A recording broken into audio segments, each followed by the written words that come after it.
Bonjour, soyez les bienvenus dans Géopolitis. Guerre, crise humanitaire et blocage politique, une édition consacrée à Gaza. Le ton monte au sein de la communauté internationale qui dénonce les crimes de guerre et les violations répétées du droit international à Gaza. La population gazaoui est plongée dans le chaos, privée d'eau, de nourriture et une aide humanitaire largement insuffisante. Reconnaître un État palestinien aux côtés d'Israël. La solution dite à deux États revient au cœur des discussions onusiennes. Mais cette voie diplomatique est-elle un gage de paix durable dans la région? De nombreux pays jusque-là réticents semblent aujourd'hui prêts à franchir le pas. Israël et les États-Unis s'y opposent fermement. Des manifestations qui s'intensifient pour demander l'arrêt de la guerre à Gaza et des voix influentes en Israël de plus en plus critiques envers la politique de Benyamin Netanyahou. Nous entendrons les mots forts d'Ehud Olmert, ancien Premier ministre israélien. Les images qui nous parviennent de Gaza racontent la destruction, le chaos et une immense détresse humanitaire. Une situation qui a engendré ces dernières semaines d'importants revirements politiques, en Europe notamment. Des pays traditionnellement proches d'Israël, comme la France ou le Royaume-Uni, dénoncent publiquement les agissements du gouvernement israélien dans la bande de Gaza.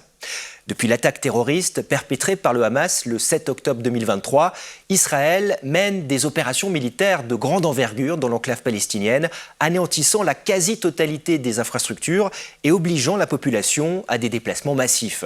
Benyamin Netanyahou annonce vouloir prendre le contrôle de l'ensemble de la bande de Gaza et promet l'éradication du Hamas, mais à quel prix? Alors que le soutien international à Israël est en train de s'effriter, Gaza s'enfonce chaque jour un peu plus dans l'abîme. Elsa Anguinolfi.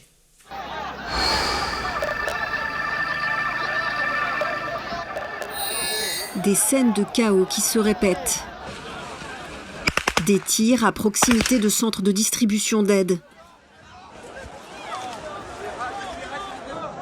Plus de 100 morts annoncés côté palestinien en quelques semaines. Tout ça pour un morceau de pain, rien de plus. Il n'allait pas combattre ni lancer des roquettes, il est juste allé chercher de la farine. Je le jure devant Dieu.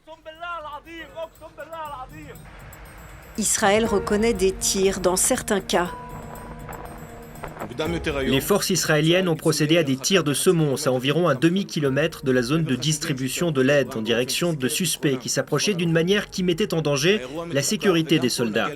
L'incident fait l'objet d'une enquête et nous ferons toute la lumière. Nous ne bloquons pas l'accès des habitants de Gaza à l'aide, nous le facilitons. C'est le Hamas qui les en empêche. Selon l'ONU, la population de Gaza est menacée de famine. La bande a connu un blocus de plus de 2 mois. Depuis, l'aide distribuée reste très insuffisante. Honte à eux, nous n'en sommes jamais arrivés là auparavant. Mon fils n'a pas mangé de pain depuis 4 jours. Depuis l'attaque terroriste du 7 octobre 2023, les opérations israéliennes dans la bande de Gaza ont fait plus de 55 000 morts selon le Hamas, des chiffres jugés fiables par l'ONU.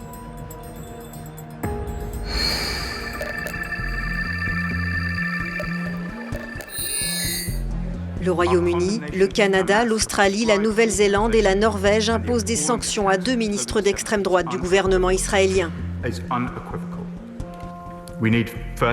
Nous avons besoin de mesures supplémentaires du gouvernement israélien maintenant pour lever toutes les restrictions sur l'aide, permettre à l'ONU de faire son travail et s'assurer que la nourriture et les biens essentiels puissent parvenir aux populations en sécurité, où qu'elles soient.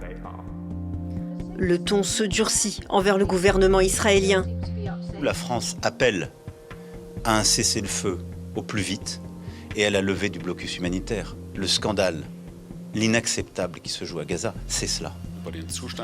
Même l'Allemagne, fidèle alliée d'Israël, critique fermement. Ce que l'armée israélienne est en train de faire dans la bande de Gaza, je n'en comprends vraiment pas le but. Ils veulent qu'Israël se retire et accepte l'idée que l'armée de meurtriers de masse du Hamas survivra, se reconstruira et répétera le massacre du 7 octobre encore et encore. La pression vient aussi de l'UE. La majorité des pays membres a accepté de réexaminer l'accord d'association avec Israël.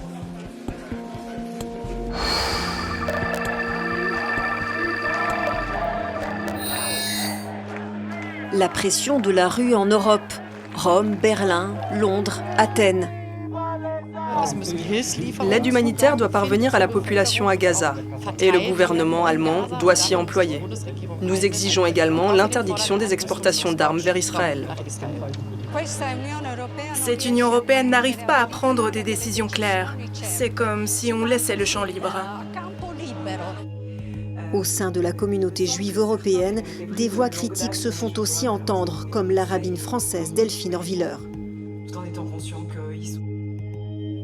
C'est donc précisément par amour d'Israël que je parle aujourd'hui, par la douleur de le voir s'égarer dans une déroute politique et une faillite morale.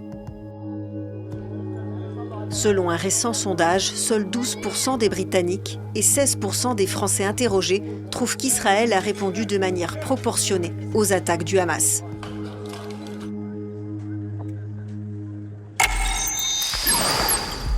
Marcelo Cohen, bonjour. Bonjour. Bienvenue dans Géopolitis. Vous êtes professeur émérite de droit international à l'Institut de hautes études internationales et du développement à Genève. Alors, on a vu ce basculement dans les opinions, notamment dans les États européens, des critiques de plus en plus virulentes. Certains États comme le Royaume-Uni, le Canada, qui annoncent des sanctions contre certains ministres du gouvernement de Benjamin Netanyahou. Cette pression internationale, quel effet elle va avoir ? Bon, il faut dire que tout d'abord, il y a eu un élan en faveur d'Israël après les attentats terroristes du 7 octobre. Et cet élan s'est estompé du fait de la réaction disproportionnée du gouvernement israélien. Il y a un isolement de plus en plus notoire du gouvernement israélien. Et la preuve la plus évidente, c'est ces dernières sanctions contre les ministres d'extrême droite du gouvernement israélien. Et un cas très emblématique aussi, c'est celui de l'Allemagne. Alors il y a le poids historique, évidemment, où l'Allemagne, généralement, ne s'avançait pas trop dans ses critiques envers le gouvernement israélien. Aujourd'hui, ce n'est plus le cas. Est-ce qu'il y a un tabou qui est tombé ? Aujourd'hui, on critique plus facilement Israël ? Bon, je pense que pour des raisons bien connues, des raisons évidentes de l'histoire, l'Allemagne a toujours adopté une attitude de défense de l'existence de l'État d'Israël et de sa sécurité. Il y a certainement un changement de ton entre les chanceliers Merz et les chanceliers Scholz. Sans entrer dans des considérations de politique interne allemande. Ça, ce n'est pas simplement un changement de chancelier, il y a quelque chose qui s'est passé aussi en Allemagne. Effectivement, mais je pense que le déclic, non seulement en Allemagne, mais aussi par rapport aux autres gouvernements de l'Europe, c'est ce qui s'est passé au mois de mars, c'est-à-dire le fait que le gouvernement israélien a interrompu l'entrée de l'assistance humanitaire à Gaza, la rupture du cessez-le-feu qui avait été accordé au mois de janvier et l'intensification des bombardements. Ça, c'est un point de rupture, je pense, au mois de mars qui a poussé les gouvernements, pas seulement allemands, mais les autres, à adopter une attitude plus dure à l'égard du gouvernement israélien. Alors dans les prises de position de ces gouvernements, il y a très souvent le terme de droit international qui ressort quasi systématiquement. On a l'impression que les lignes rouges ont déjà depuis très longtemps été franchies, que ce soit du côté du Hamas, évidemment, on se rappelle de l'attentat du 7 octobre, du côté aussi de l'armée israélienne. Aujourd'hui, qu'est-ce qu'on peut attendre du droit international ?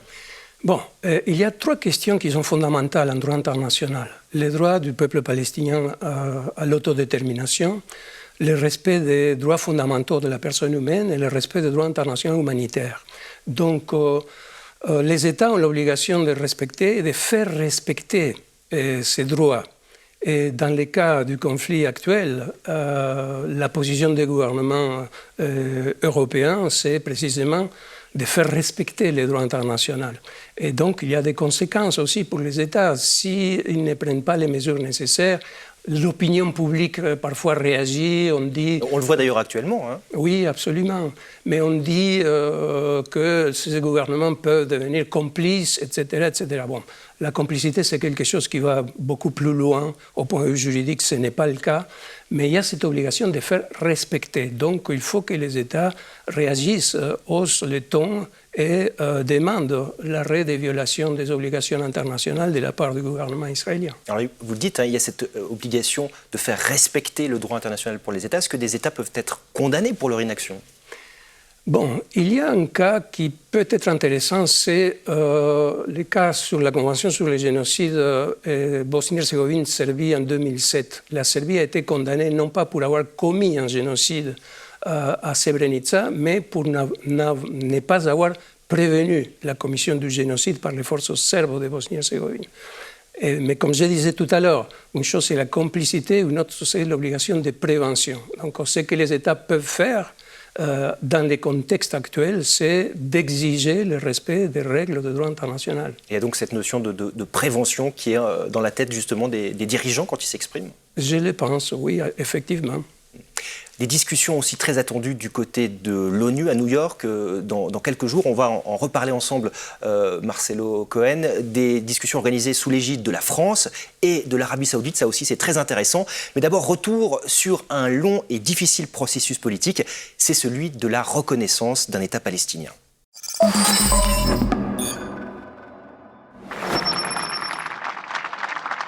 La poignée de main entre le Palestinien Yasser Arafat et le Premier ministre israélien Yitzhak Rabin devant la Maison-Blanche. Un moment d'histoire.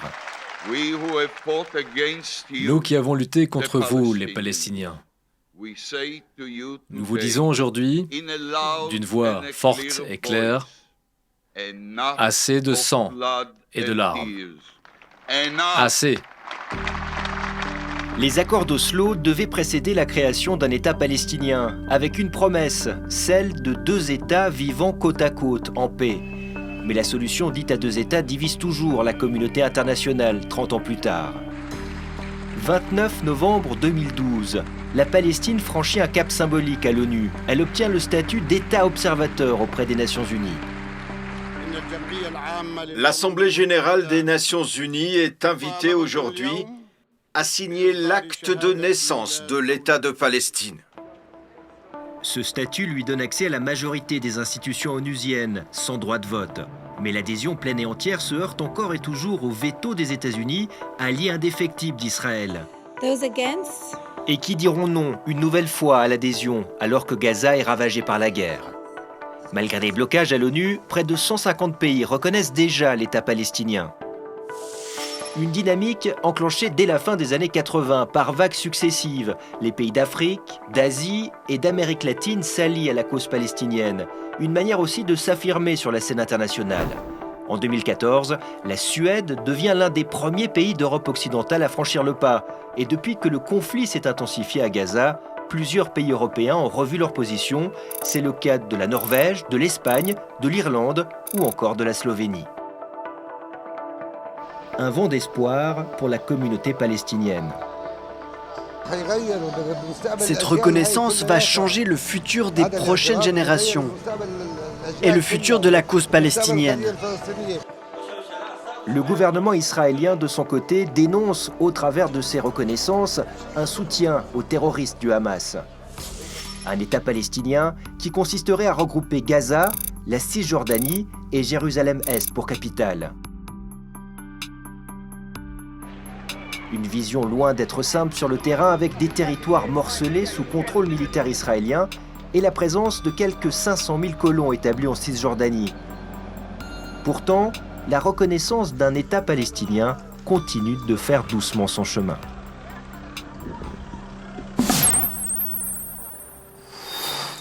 Marcelo Cohen, des discussions attendues à l'ONU, organisées par la France, l'Arabie Saoudite, pour relancer d'une certaine manière la solution dite à 2 États. 2 États, reconnaissance d'Israël, la reconnaissance possible aussi d'un État palestinien. C'est finalement aujourd'hui le seul chemin crédible vers une solution pacifique ou au moins de sécurité dans la région? C'est la seule alternative à la pérennisation du conflit. La solution à 2 États. Et on pourrait même parler d'une solution à 23 États, c'est-à-dire non seulement l'État d'Israël et l'État de Palestine vivant côte à côte en indépendance et en sécurité, mais aussi un accord régional incluant la Ligue des États arabes qui garantira la sécurité d'Israël et qui garantira la paix dans tous les Moyen-Orient. C'est important d'ailleurs de le relever. L'Arabie Saoudite est dans ce processus-là avec la France pour relancer ces discussions-là. L'Arabie Saoudite qui ne reconnaît pas Israël. Pas encore. Il y a eu les accords d'Abraham qui ont été conclus à l'époque de la première présidence Trump et l'Arabie Saoudite est restée à l'écart. Aujourd'hui, l'Arabie Saoudite avec la France ont été mandatés par l'Assemblée générale pour convoquer cette conférence internationale qui aura lieu dans quelques jours à New York. Et donc l'idée, c'est qu'il y ait une reconnaissance à la fois de l'État d'Israël de la part des États qui n'ont pas encore reconnu l'État d'Israël et l'État de Palestine de la part de ceux qui n'ont pas encore reconnu l'État de Palestine. Alors, on l'a vu dans le reportage, ce long processus sur des années pour tenter de reconnaître un État palestinien. Aujourd'hui, voilà, il y a toujours le veto américain à l'ONU qui est là. Pour qu'on comprenne, qu'est-ce que ça changerait d'avoir un État palestinien aujourd'hui pleinement reconnu? À ce stade, c'est un État observateur. L'ONU, ce n'est pas un État pleinement reconnu.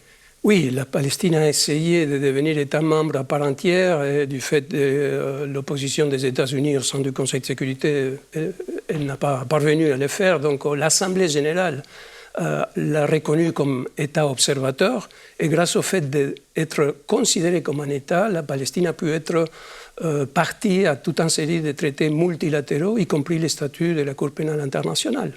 Et c'est la raison pour laquelle, par ailleurs, Benjamin Netanyahou, Galan, 3 dirigeants du Hamas, 2 ont été déjà tués, ont reçu un mandat d'arrêt de la Cour pénale internationale. Donc c'est important aussi pour tout État nouveau, les points d'aboutissement de la création de l'État, c'est l'admission aux Nations Unies. C'est la raison pour laquelle l'État de Palestine souhaite devenir membre à part entière, ce qui le mettra sur un pied d'égalité avec l'État d'Israël. Mais il y a un élément central, c'est le veto américain, on l'a encore vu, il est activé. On est dans l'impasse, là? Oui, tant que les États-Unis s'opposeront, il n'y a aucune manière pour la Palestine de devenir État membre des Nations Unies. C'est un fait. Il y a le droit de veto des 5 membres permanents.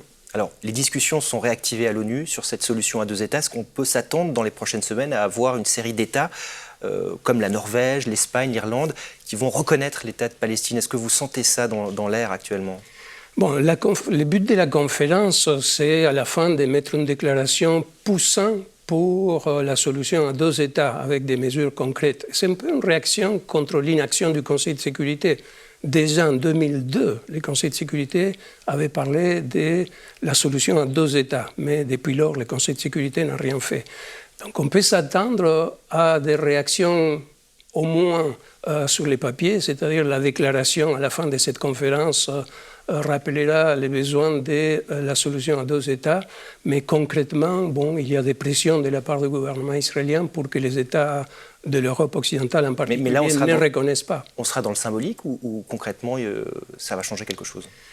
Ça peut toujours faire avancer les choses, mais la réalité, c'est que pour que les choses changent, il faut un changement d'attitude au sein des gouvernements qui ont le dernier mot partout, non seulement pour les conflits israélo-palestiniens, mais partout dans tous les conflits existants au monde. On n'en a pas encore beaucoup parlé. Marcelo Cohen, on va se rendre maintenant en Israël, où Benjamin Netanyahou semble aujourd'hui affaibli et de plus en plus contesté. On fait le point avec Nathalie Boujard.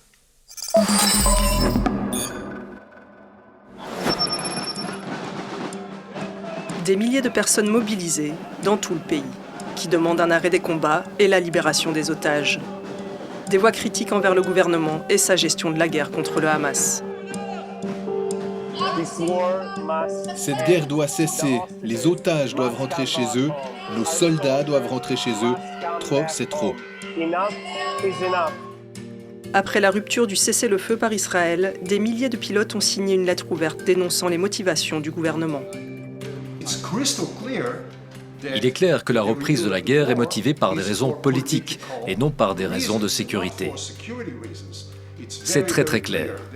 Les ministres radicaux n'ont même pas essayé de le cacher. Ils ne l'ont pas fait à huis clos. Ils annoncent tous les jours, soit Netanyahou renouvelle la guerre, soit il n'a pas de gouvernement. Benjamin Netanyahou gouverne depuis 2022 grâce à une coalition, la plus à droite de l'histoire du pays, composée de plusieurs formations d'extrême droite ou religieuses ultra-orthodoxes. Gaza sera complètement détruite, simplement parce qu'elle est une infrastructure terroriste en surface et en sous-sol. Benjamin Netanyahou est accusé de poursuivre la guerre pour contenter ses alliés politiques et se maintenir au pouvoir, alors qu'il est accusé de corruption, de fraude et d'abus de confiance. Une guerre devenue injustifiable, selon cet élu. Israël est en passe de devenir un État paria parmi les nations, comme l'était l'Afrique du Sud, si nous ne recommençons pas à agir comme un pays sain d'esprit. Un pays sain ne se bat pas contre des civils, ne tue pas des bébés par loisir et ne se donne pas pour objectif d'expulser des populations. Les gens ne se rendent pas compte que nous menons une guerre juste et de manière juste. Tsahal fait tous les efforts pour éviter de toucher des civils. Et le Hamas fait tous les efforts pour frapper des civils, les nôtres et les siens aussi. Les voix qui exigent d'arrêter la guerre pour des raisons humanitaires restent marginales, mais s'amplifient. Ce que nous faisons actuellement à Gaza est très proche d'un crime de guerre. Je le répète, ce que nous faisons actuellement à Gaza est une guerre sans but. Une guerre sans aucune chance d'obtenir quoi que ce soit qui puisse sauver la vie des otages. Et l'aspect évident de cette guerre est que des milliers de Palestiniens innocents sont tués. Même si Benyamin Netanyahou est critiqué, il peut encore compter sur ses alliés de la ligne dure et le soutien d'une partie de la population.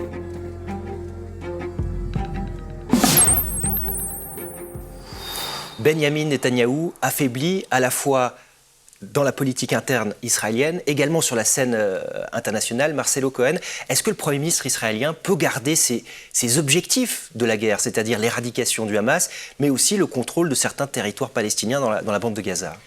Bon, la poursuite de la politique de Netanyahou est vouée à l'échec. Il n'y a pas de solution militaire au problème du Hamas. Et il y a une solution politique.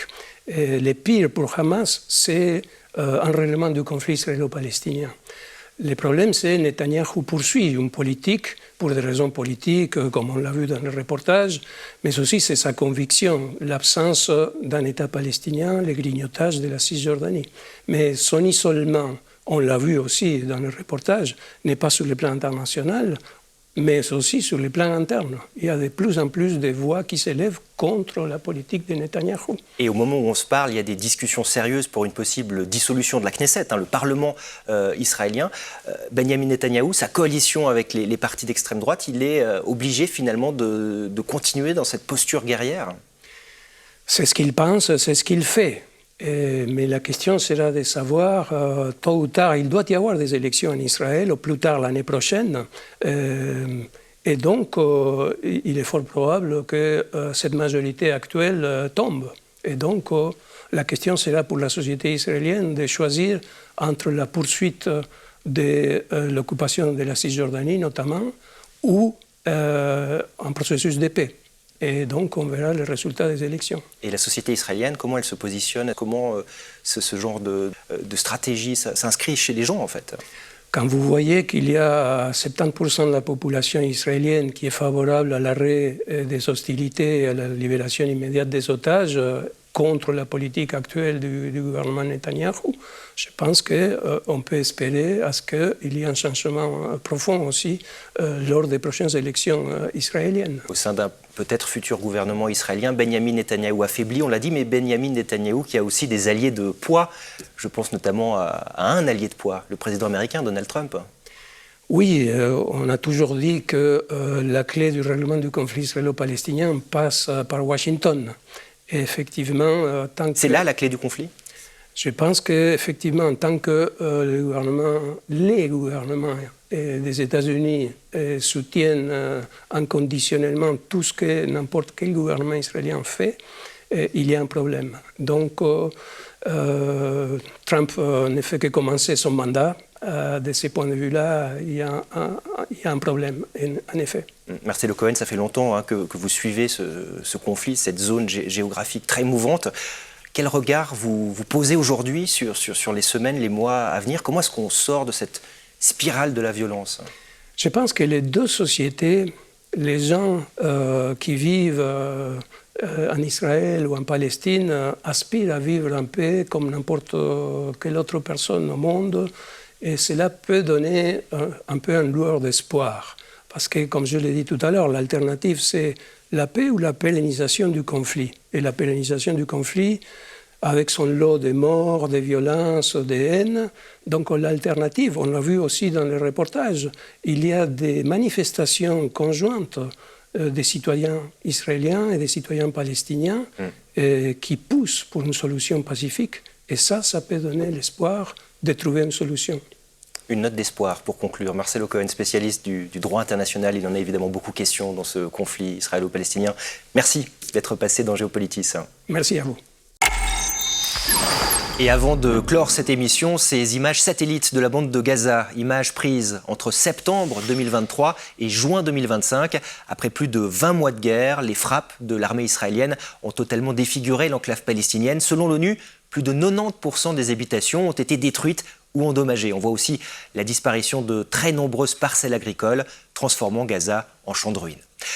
C'est la fin de Géopolitis, un magazine de la radio-télévision suisse et de TV5 Monde. Laurent Huguenin-Héli sera de retour aux manettes de Géopolitis après une courte pause estivale. D'ici là, toutes nos émissions sont à retrouver sur notre chaîne YouTube. Je vous souhaite un très bel été. Au revoir.